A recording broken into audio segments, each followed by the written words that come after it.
Have you ever felt like there's some kind of hidden language to the universe? You know, a secret code running everything behind the scenes? Well, today we're going to dive into a really fascinating theory that says, yeah, there is. And it all boils down to three very specific numbers: 3, 6, and 9. So, our whole journey kicks off with this incredible quote, which is often credited to the genius inventor Nikola Tesla. Now, he's not just saying these are some interesting numbers, he's making a huge claim that they hold a key to, well, pretty much everything. So what is the big secret here? What on earth did Tesla and a lot of other people see in these three little digits? Okay, let's get into it.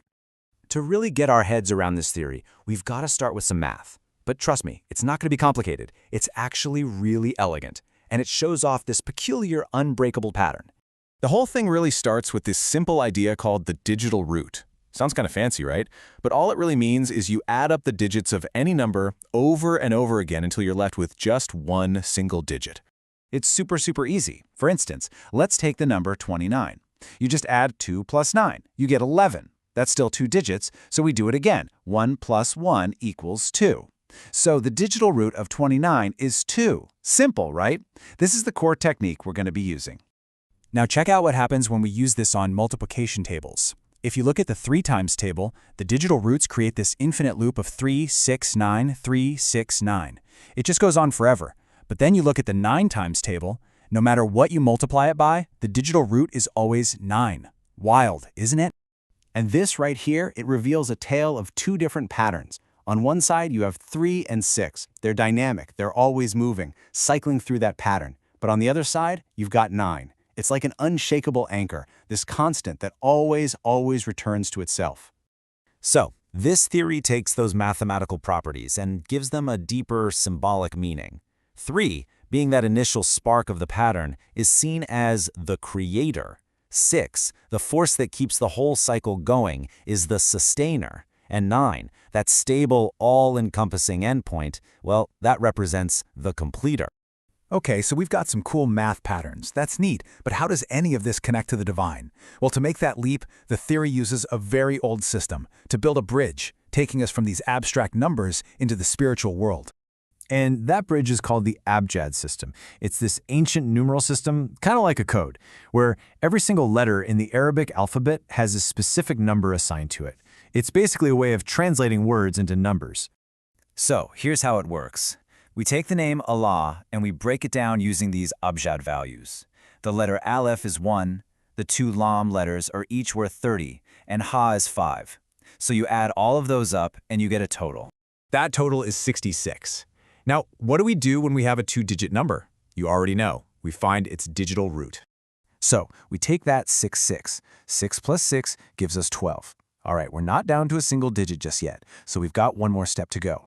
1 plus 2 equals 3. And there it is. The name of God, when you run it through this ancient system, comes down to the number 3, the very same number the theory calls the creator. And this is seen as this incredibly powerful link between language, math, and theology. Okay, but if this code is a real thing, it can't just be in old names and multiplication tables, right? It's got to be in the world around us. Well, the people who follow this theory say it is. They believe these patterns are woven into our world, hiding in plain sight. For a perfect example, just take a look at a clock. I mean, you look at one dozens of times a day, but this theory claims it's actually hiding a kind of numerical harmony. Get this. If you add up the numbers that are directly across from each other on the clock's face, something pretty amazing happens. 12 plus 1 is 13.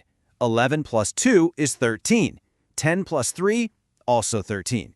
Every single pair adds up to the exact same number. So let's just follow the math here. We have 6 pairs of numbers, and each one sums to 13. If you multiply 13 by 6, you get 78. Now find the digital root. 7 plus 8 is 15. Reduce it one last time. 1 plus 5 equals 6. There's that number again, the sustainer popping up from the symmetry of time itself. So, according to this theory, this is absolutely not a coincidence.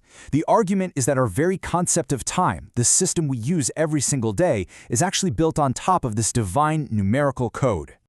So let's just take a step back for a second. What are we supposed to do with all this? Is it just a series of really cool mathematical coincidences, or is there something more going on here? And that brings us to the big philosophical question.